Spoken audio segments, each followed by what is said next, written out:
तो क्या कहते हैं कबीर साहब, पानी में मीन प्यासी और मोहे देखते आवे हंसी। कि जिसको आप ढूंढ रहे हो वो बिल्कुल आपके पास है, लेकिन आपकी नजर नहीं जा पा रही है वहां पे। आप सोच भी नहीं सकते कि वो वस्तु, वो अनमोल वस्तु कहां पे है, उसको कैसे प्राप्त कर सकते हैं। ये सब भेद एक गुरु, एक भेदी गुरु जब आपकी जिंदगी में आता है तब आपको वो भेद देता है, और उस भेद को प्राप्त करके आप उस अनमोल वस्तु को पा सकते हो जो ऑलरेडी आपके पास है। वो सार वस्तु आपके पास है, वो सार वस्तु स्वयं आप हैं। इसको समझना दोस्तों, वो सार वस्तु स्वयं आप हैं। आप ही वो चेतन आत्मा है जो 52 अक्षरों को बोलता है सारा दिन। पता नहीं कौन कौन से अक्षर बोल देता है पूरा दिन, लेकिन वो स्वयं 52 अक्षरों से न्यारा है। जैसे साहिब कहते हैं, 52 अक्षर लोक त्रय सब कुछ इन्हीं माही, और ये आखर खिर जाएंगे वो आखर इनमें नाही। यानी कि जो भी अक्षर आप बोल रहे हो वो खिर जाएंगे, जिन भी नामों की आप भक्ति कर रहे हो वो खिर जाएंगे, लेकिन वो आखर इनमें नहीं।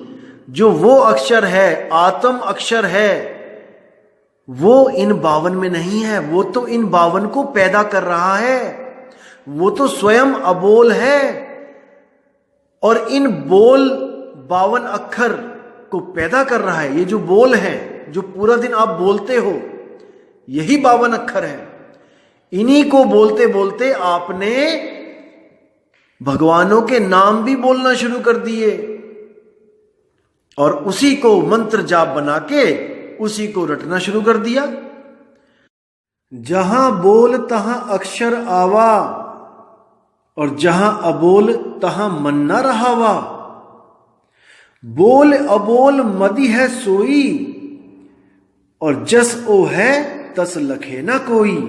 कितना स्पष्ट बता दिया कि जहां बोल तहां अक्षर आवा। जैसे ही आपके मुंह से कोई बोल निकलेगा, कोई मंत्र निकलेगा, तो एक अक्षर आ जाएगा आपके आगे। जैसे कुछ बोलोगे वो एक अक्षर का रूप धारण कर लेगा। जैसे मैंने बोला कलम, तो कलम 3 अक्षरों से उसको लिख सकते हैं। मैंने बोला दही, तो दही 2 अक्षरों से लिख सकते हैं। यानी कुछ भी मैं बोलूंगा तो वो अक्षर का रूप धारण कर लेगा। जहां बोल तहां अक्षर आवा। अब कह रहे जहां अबोल तहां मन न रहावा। जहां वो अबोल आत्मा है जिसको आप बोल भी नहीं सकते उस आत्मा को, क्योंकि वो आत्मा तो स्वयं बोलनहार है। जहां अबोल तहां मन न रहावा। जहां वो आत्मा है वहां आपका मन नहीं जा सकता। जैसे नानक साहब कहते हैं, सोचे सोच ना हो वही जो सोचे लख बार। जब तक भेदी गुरु आपको नहीं मिलेगा, लाखों बार सोचते रहो, वो वस्तु आपको नहीं मिल सकती। उसके लिए आपको भेदी गुरु चाहिए जिसको उस वस्तु का भेद पता हो। जैसे नामदेव जी की जो वाणी मैंने पीछे बताई थी आपको, उसमें साफ साफ बोला था कि संग की सहेली भेद बताया, जीव का भरम नशाया। यानी जैसे ही संग की सहेली ने भेद बताया, तो मेरा जो हीरा जो गले में पड़ा था और मैं भूल गया था उसको, वो मुझे मिल गया। इसी तरह जहां अबोल तहां मन न रहावा। वहां पर मन की गति नहीं है, मन नहीं जा सकता वहां तक। वहां काल नहीं जा सकता, वो अकाल है। तो इसको दोस्तों गहराई से समझना आपने।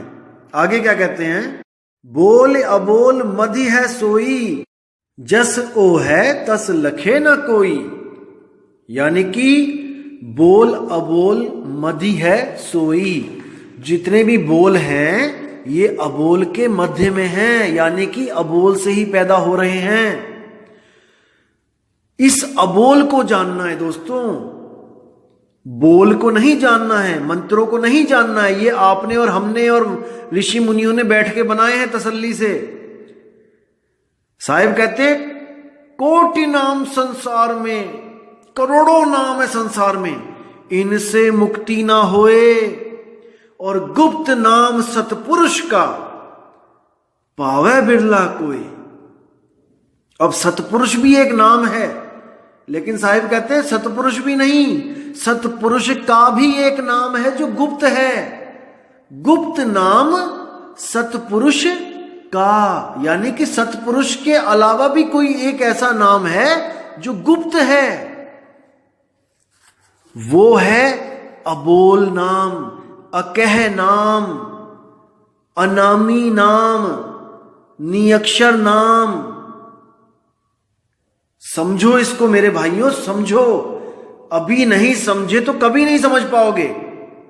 वही अनामी नाम, अकह नाम इस आत्मा को बोलते हैं। इस आत्मा का कोई नाम नहीं है। जितने भी नाम हैं शरीरों के नाम हैं, लेकिन ये आत्मा नामों से परे है। तो आगे क्या बोलते हैं? आत्म ज्ञान बिना नर भटके, कभी मथुरा कभी काशी।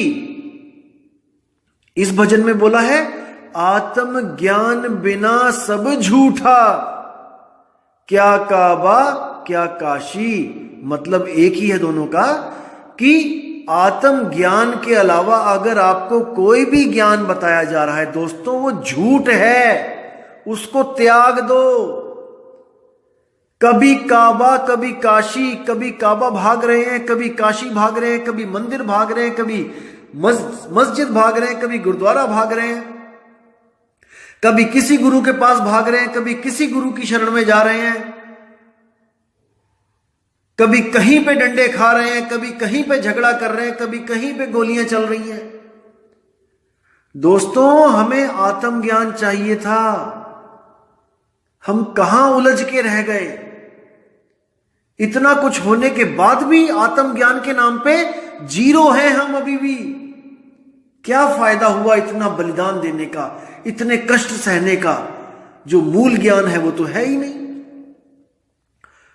तो साहिब कह रहे हैं आत्म ज्ञान बिना सब झूठा, क्या काबा क्या काशी। मेरे भाई वो गुरु धारण कर ले जो तुझे आत्म ज्ञान करवा दे, क्योंकि आत्मा ही वो शब्द है जो समय से पार है। समय उसका कुछ नहीं बिगाड़ सकता। समय मतलब काल, जो भी समय की हद में आ गया वो काल के मुंह में चला गया।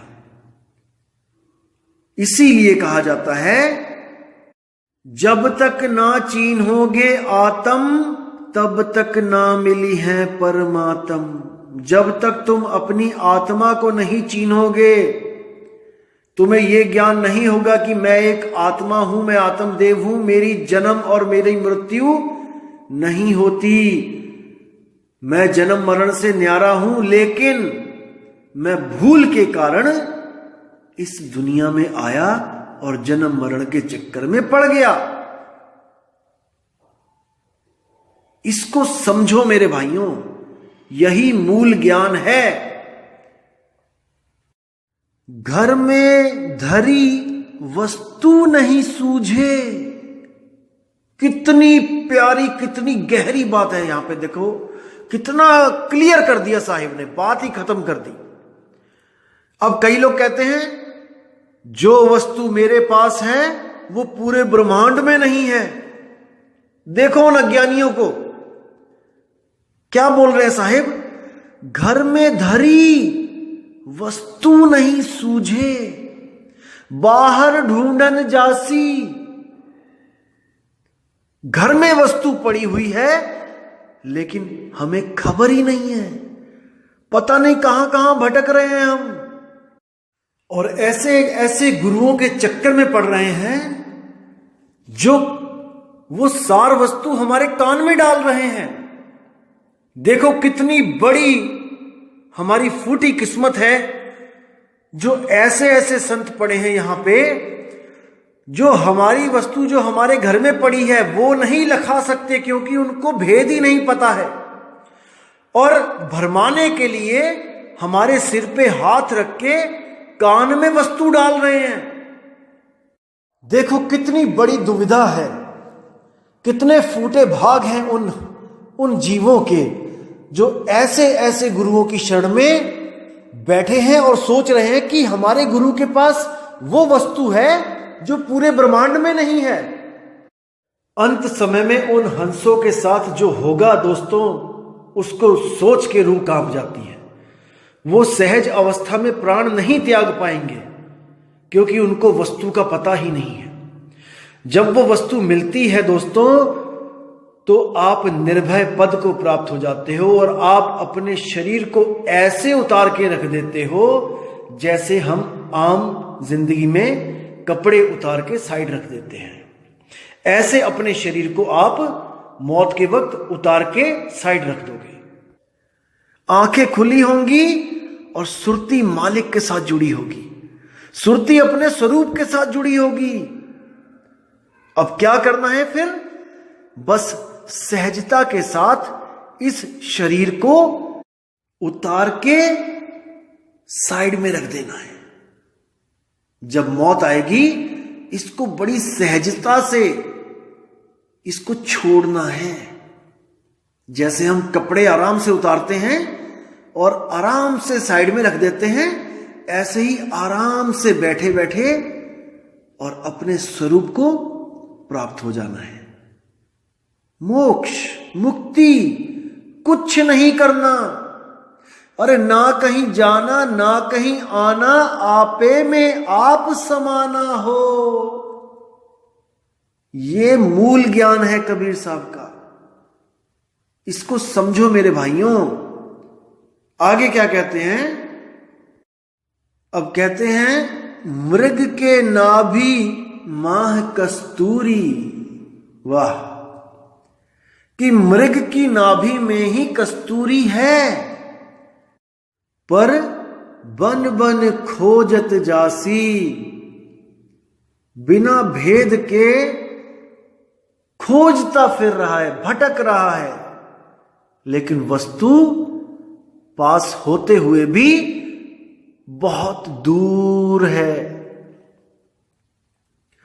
इसलिए कहते हैं कि जब भेदी गुरु मिल जाएगा तो पल में वो वस्तु मिल जाएगी। अरे कोटि जन्म का पंथ था, पल में दिया पहुंचाए। अरे सतगुरु बड़े दयाल हैं, भेद दिया बतलाए। वाह, साहिब कहते हैं सतगुरु बड़े दयाल हैं, ऐसा दयाल और कोई नहीं है जो आपको भेद बता देते हैं आप पर दया करके। लेकिन माफी चाहूंगा, कुछ ऐसे कपटी भी होते हैं इस दुनिया में जिनको मुक्ति से कुछ लेना देना नहीं होता। वो तो बस ये देखने जाते हैं कि वो गुरु क्या दे रहा है, वो गुरु क्या दे रहा है, वो गुरु क्या दे रहा है, और उनको ज्ञान से कुछ लेना देना नहीं होता। भेद नहीं जान पाते हैं और अपना दिमाग लगा के, जो एक्स्ट्रा दिमाग लगा के अपने मन से ही कुछ ना कुछ उल्टा पुल्टा सोच के कि शायद वो ऐसे करवाते होंगे, शायद वो ऐसे करवाते होंगे, शायद ऐसा हो जाएगा, और अपने मन की खिचड़ी बना के पका के वापस बेरंग लिफाफे की तरह अपने घर वापस पहुंच जाते हैं। यानी कि बारिश में घड़ा लेके गए भरने के लिए, लेकिन घड़ा उल्टा था, भरेगा कैसे? जब तक बर्तन सीधा नहीं करोगे उसमें पानी नहीं जाएगा।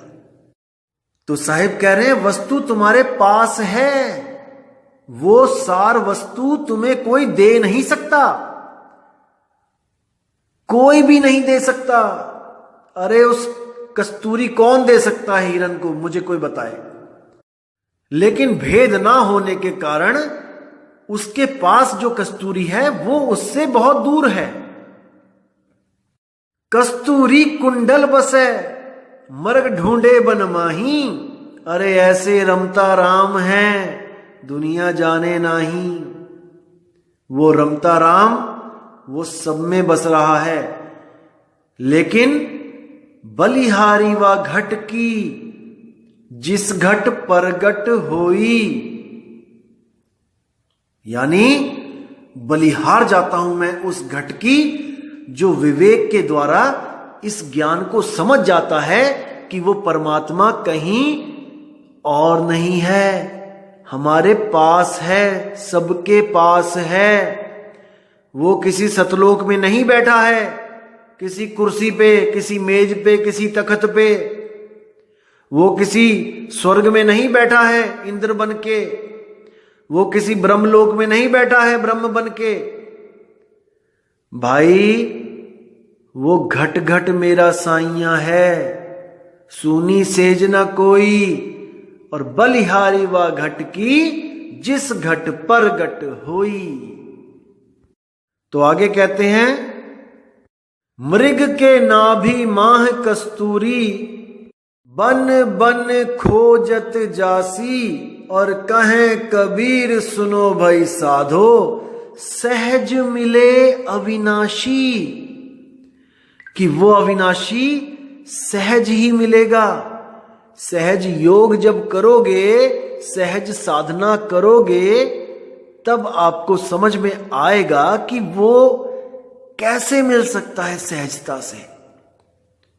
वो किसी भी हठ योग से, कर्म योग से, प्रेम योग से, राज योग से नहीं मिलने वाला।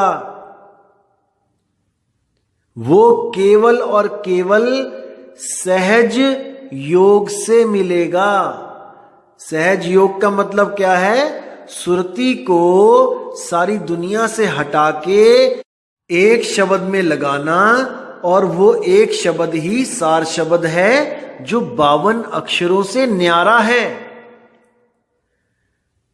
जब 52 का टूटे डोरा, सहजे छूटे काल झकोरा। वो काल सहजता से ही छूट जाता है। जब 52 का टूटे डोरा, सहजे छूटे काल झकोरा, फिर नहीं आए फिर नहीं जाए, सार शब्द में रहे समाये। सार शब्द ही उसका निज घर है। जाप मरे अजपा मरे, अनहद भी मर जाए, सुरत समाये शब्द में, वाको काल न खाए।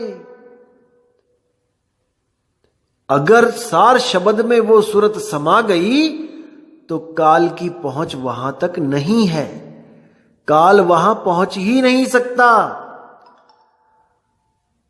तो इसको समझना है दोस्तों मेरे, इस बातों को समझना है। ये समझोगे तो मूल ज्ञान को प्राप्त कर जाओगे, वरना उस पवित्र ज्ञान में ही उलझे रहोगे। मूल ज्ञान और पवित्र ज्ञान में जमीन आसमान का अंतर होता है दोस्तों। पवित्र ज्ञान बच्चों के लिए बनाया गया है, जो अभी भक्ति की ABCD नहीं जानते हैं, उनके लिए बनाया गया है, ताकि उनका ब्रह्मा विष्णु महेश, शेरावाली माता और उसके जो पति काल हैं, जिसको हम कहते हैं मन और माया। मन कौन है? ये अलख है, इसको कहते हैं अलख निरंजन। और माया कौन है? वो आदि माया, महामाई, शेरावाली अष्टांगी। मन और माया ही काल और शेरावाली हैं, और इनके 3 पुत्र हैं, रजोगुण, सतोगुण, तमोगुण, यानी ब्रह्मा विष्णु महेश। केवल इन 3 गुण और मन माया से अलग करने के लिए इस जीव को पवित्र ज्ञान सुनाया जाता है। पवित्र ज्ञान एक छोटी कहानी है, जिससे आपको यह ज्ञान हो जाता है कि हमने किसकी पूजा नहीं करनी है, कहां पे नहीं उलझना है। ये ज्ञान गीता में भी बोला गया है कि जो लोग रजोगुण सत्वगुण तमोगुण की भक्ति करते हैं उनको मैं प्राप्त नहीं हो सकता। इसी चीज को कबीर साहब ने बोला है अनुराग सागर में कि ब्रह्मा विष्णु महेश की जो भक्ति करते हैं वो काल के लोक में ही रहते हैं। गीता में इन तीनों गुणों से तो परे बोल दिया गया है, लेकिन उठा के फिर ओंकार में यानी 52 अक्षर में जीव को उलझा दिया कि ओम का सिमरण करो, एक अक्षर ओम ही मेरा मंत्र है, मुझे पाने की विधि है। दोस्तों इसको समझना है कि ओम बड़ा या जहां से आया, यानी कि ओम कहां से प्रकट हुआ है? आपके मुख में से। अगर आप नहीं बोलोगे ओम तो ये ओम गुप्त है, ये प्रकट नहीं है। अब आप इसको बोलोगे ओम और आपने इसको प्रकट करके उसको एक मंत्र का रूप दे दिया। अब आप हो अबोल आत्मा, उस अबोल आत्मा ने बोला ओम, यानी कि आप हो generator, the one who generate the mantras. और ओम क्या है? Om is the only mantra created by the soul.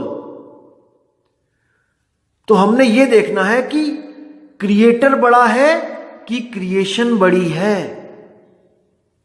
बस इसको समझना है कि क्रिएटर बड़ा है कि क्रिएशन बड़ी है। आपने ओम को पैदा किया जब 52 अक्षरों की उत्पत्ति हो चुकी थी। जब 52 अक्षर भी पैदा नहीं हुए थे तब कोई मंत्र नहीं था। कोई कितना ही चीख चीख के क्यों ना बोले कि ये आदि मंत्र है, ये आदि मंत्र है। अरे भाई, जब इंसान आदि मानव था, जानवरों को मार के पेट भरता था, तब कौन सा मंत्र था? ये तो किसी ऋषि मुनि ने इन अक्षरों का आविष्कार किया होगा, विवेक द्वारा उसको बनाए होंगे अक्षर, तब जाके उसने कोई मंत्र बनाया होगा कि भाई ये मंत्र है, इसको मानेंगे हम। इसको समझना है दोस्तों, किसी के साथ कोई झगड़ा नहीं है। अगर किसी को लगता है कि हां हमारे मंत्रों के बारे में ये गलत बोल रहा है तो आप अपने मंत्र जपो। ये सत्संग केवल विवेकी पुरुषों के लिए है जो ये समझ गए हैं कि आत्मा हमेशा मंत्रों से बड़ी है। आत्मा की वजह से मंत्र अस्तित्व में है, मंत्रों की वजह से आत्मा नहीं है। आत्मा अजन्मा है, मंत्र पैदा होते हैं और बदलते रहते हैं। तो इसको दोस्तों समझना है। पवित्र ज्ञान और मूल ज्ञान में क्या फर्क है? जैसे एक छोटा बच्चा जो फर्स्ट क्लास में है, वो सूरज के बारे में सवाल पूछता है मैडम से कि मैडम हमें सूरज के बारे में बताओ। तो मैडम उसको समझाती है, बेटा sun rises in the east and sun sets in the west, यानी कि सूरज पूरब में उगता है और पश्चिम में छिप जाता है, अस्त हो जाता है। अब वो बच्चा फर्स्ट क्लास से इसको रट रहा है और 5वीं 7वीं 8वीं क्या सारी उम्र ये सोच के रहता है कि सूरज पूरब में उगता है और पश्चिम में वो ढल जाता है। लेकिन दोस्तों ये सच नहीं है। सच ये है कि सूरज ना तो कभी उगता है ना ही कभी ढलता है। वो एक समान एक स्थान पे प्रकाशित रहता है, 24 घंटे जलता है वो। लेकिन माया की वजह से हमें लगता है कि सूरज ढल गया है और सूरज अब कल को उगेगा, जबकि सूरज आज तक ना तो कभी उगा है और ना ही कभी ढला है। वो तो एक ही स्थान पे है। तो ये है फर्क पवित्र ज्ञान और मूल ज्ञान का। तो साहिब कह रहे हैं कि पवित्र ज्ञान तुम जग में भाखो और मूल ज्ञान गुप्त कर राखो। ये मूल ज्ञान तब बताया जाएगा जब 12वीं पीढ़ी 12वें वंश का नाश हो जाएगा। 12वां वंश कौन सा? गरीबदास जी महाराज की जितनी भी शाखाएं हैं वो 12वां वंश ही है। क्योंकि वंश का क्या मतलब होता है? हमारी आने वाली जनरेशन। जैसे कोई शर्मा है तो उसके वंश में वर्मा पैदा नहीं हो सकता, और जो ठाकुर है उसके वंश में त्रिवेदी पैदा नहीं हो सकता, और जो त्रिवेदी है उसके वंश में यादव पैदा नहीं हो सकता। जो भी उनके वंश में आगे से आगे बच्चे पैदा होंगे उनको पूर्वजों का ही वंश गिना जाएगा। प्रथम वंश में द्वितीय वंश नहीं पैदा हो सकता, द्वितीय वंश में तृतीय वंश पैदा नहीं हो सकता। इसी तरह 12वें वंश में जो भी आ गया, जिसके पास गरीबदास जी की फोटो लग गई, जिसके आश्रम में, वो 12.1, 12.2, 12.3 तो कहला सकते हैं, लेकिन 13 नहीं, क्योंकि 13वां वंश 12 से सर्वथा अलग भिन्न होगा, क्योंकि पूर्वज ही चेंज हो जाएगा। यह है मूल ज्ञान। 12वें वंश का जो प्रथम आचार्य है वो गरीबदास जी महाराज, और जो 13वें वंश के प्रथम आचार्य हैं वो मदन साहिब जी। तो इसको अच्छी तरह मन में बैठा लो। आपको मैं एक ऐसी चीज दिखाऊंगा ग्रंथों में कि आप भी सोच में पड़ जाओगे कि ऐसा कैसे हो सकता है। कई लोग मुझे पूछते हैं क्या कोई सबूत है कबीर साहब के साथ मदन साहिब का कोई नाम लिखा हो कहीं पे, कि कबीर साहिब ने मदन साहिब के बारे में कहीं बात करी हो?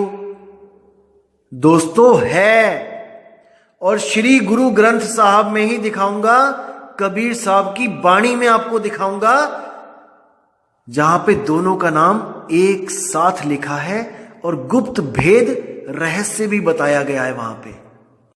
लेकिन अभी उस ज्ञान को ढका रहने देना है। जब आखिर में मेरी 100वीं, 150वीं, 200वीं, 500वीं, 1000वीं ऑडियो आएगी, सबसे आखिरी ऑडियो में मैं आपको वो ज्ञान दिखाऊंगा जहां पे दोनों महापुरुषों का नाम एक साथ लिखा होगा, और बड़ी सुंदर वाणी है। जब मैं उसका अर्थ करूंगा आप निहाल हो जाओगे। तो दोस्तों, आज का ज्ञान क्या था कि सहज मिले अविनाशी, वो परमात्मा, वो आत्म स्वरूप आपको सहज में मिलेगा। आपको कोई योग, जप, तप, पूजा पाठ, आरती, यज्ञ कुछ करने की जरूरत नहीं है। यहां तक कि धूप, अगरबत्ती, जोत भी नहीं जलानी पड़ेगी। यह भी कर्म कांड है।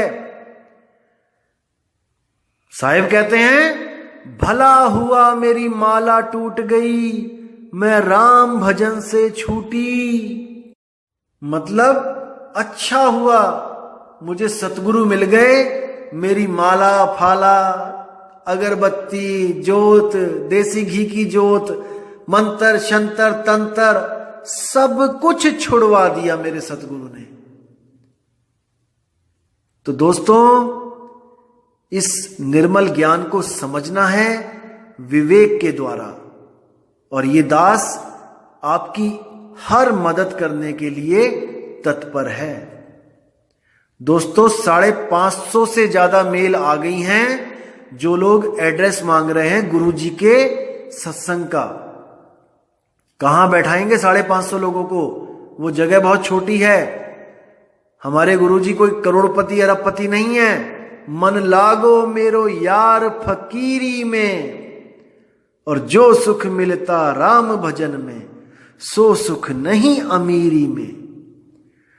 तो दोस्तों, बहुत मुश्किल हो जाएगा। मैं बहुत कम लोगों को वो एड्रेस दूंगा जहां पर आप लोग जा सकते हो और गुरुजी का सत्संग सुन सकते हो। और देखो, मैं आपको क्लियर बता देता हूं कि हमारे पंथ में ऐसा नहीं होता कि केवल एक गुरु सत्संग पे बैठा होगा वहां पर स्टेज पे और वही केवल बोलेगा, ऐसा हमारे पंथ में नहीं होता। मैंने पहले भी आपको वाणी रखी थी कबीर साहब की, आओ संतो मेला कीजिए, खाली है तो भर भर लीजिए और भरे हैं तो शक शक पीजिए।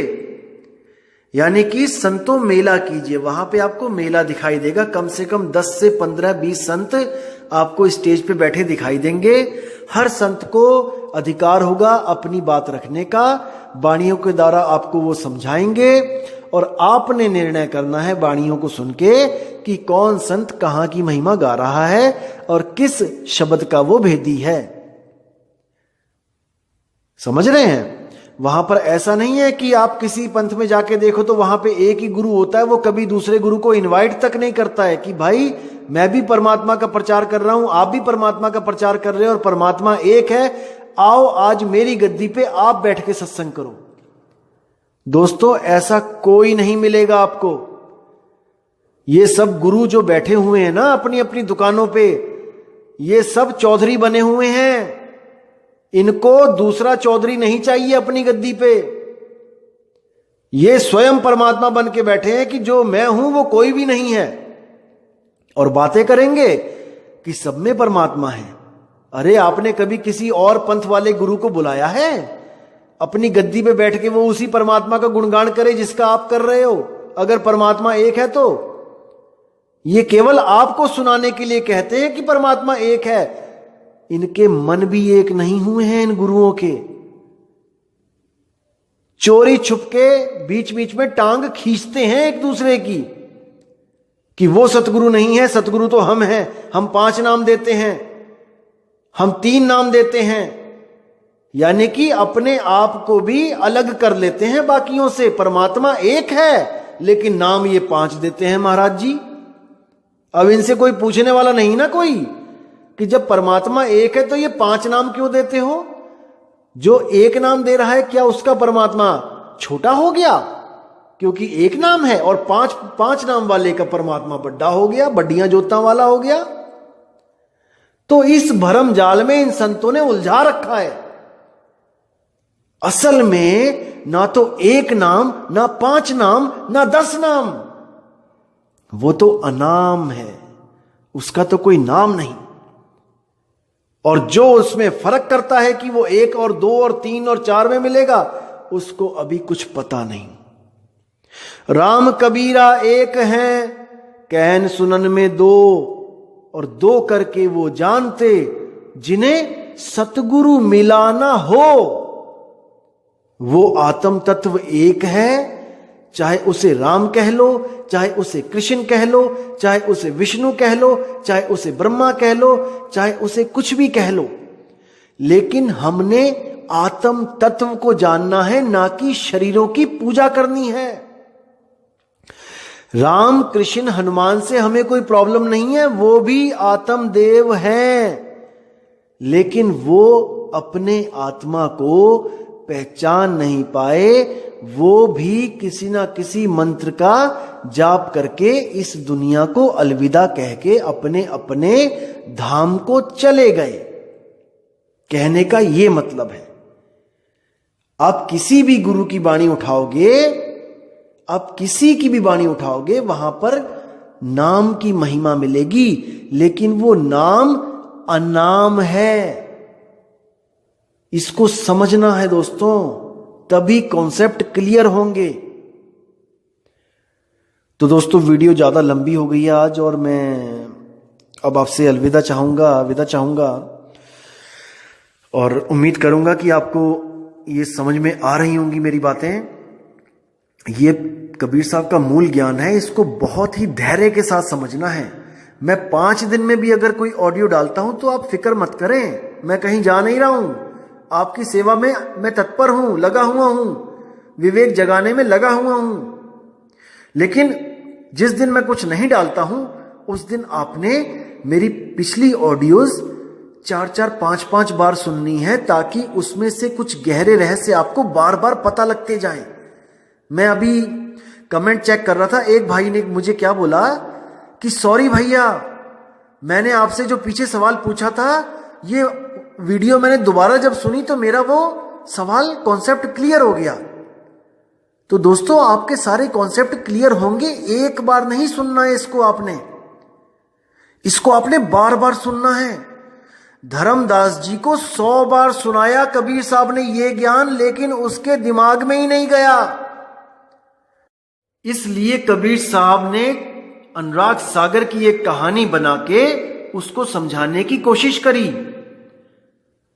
और उसके बाद उसको शब्द का भेद दिया और उसको सिमरन से जोड़ दिया, ताकि वो अपने स्वरूप को याद कर सके। लेकिन मैं आपको सुना रहा हूं ये मूल ज्ञान, इसको आपने बार बार सुनना है, बार बार समझना है दोस्तों, क्योंकि धर्मदास तो अटल हो गया था कबीर साहब पे कि जो आप कहोगे, जैसा आप कहोगे मैं मानूंगा। लेकिन दोस्तों, आप नहीं अटल हो पाओगे मेरे इस ज्ञान के ऊपर, क्योंकि आपका विश्वास तब बनेगा जब आप पूरा ज्ञान समझ जाओगे और आपके मन में 1% भी संशय नहीं बचेगा, कोई सवाल नहीं बचेगा। तब आपके हृदय में ये ज्ञान अपना घर कर सकता है। अन्यथा जल्दबाजी में आप कहो कि मैं ज्ञान को ना समझूं और मैं नाम ले लूं, दोस्तों वो टिकेगा नहीं, आप टिक नहीं पाओगे। आपके मन में हमेशा यही भ्रम रहेगा कि पता नहीं मैं सही कर रहा भी हूं कि नहीं। और जब आप डबल माइंडेड हो जाओगे, आप भक्ति नहीं कर पाओगे। दोस्तों, ये जो रिश्ता है, ये विश्वास का रिश्ता है। कहे कबीर सुनो भाई साधो, मैं तो हूं विश्वास में। जिस दिन आपके मन को ये विश्वास हो गया, आपकी आत्मा को ये विश्वास हो गया कि वो 52 अक्षर से मिलेगा ही नहीं, दोस्तों फिर वो दूर भी नहीं है, फिर वो कोई दूर नहीं है घट में पर दूर बतावे दूर की बात निरासी। कहे कबीर सुनो भाई संतों, सहज मिले अविनाशी। वो सहज में मिलेगा, और जब वो मिलेगा तो सारे भ्रम खत्म हो जाएंगे। तो दोस्तों, अब आपसे मैं विदा चाहूंगा और मैं मालिक से दुआ करूंगा कि वो आपको इतना विवेक दे कि आप मुझे भी पीछे छोड़ जाओ। जरूर आएगा वो दिन जब आप मुझसे भी ज्यादा विवेकी हो जाओगे। तो इसी उम्मीद के साथ मैं आपसे विदा चाहूंगा मेरे दोस्तों, मेरे भाइयों, मेरे मालिक के हंसों। जय गुरुबंदी छोड़ वैराग साहिब जी, जय गुरुबंदी छोड़ मदन साहिब जी, जय जय गुरुबंदी छोड़ सतगुरु सत्य कबीर साहिब जी की सदा ही जय हो। साहिब बंदगी सतनाम।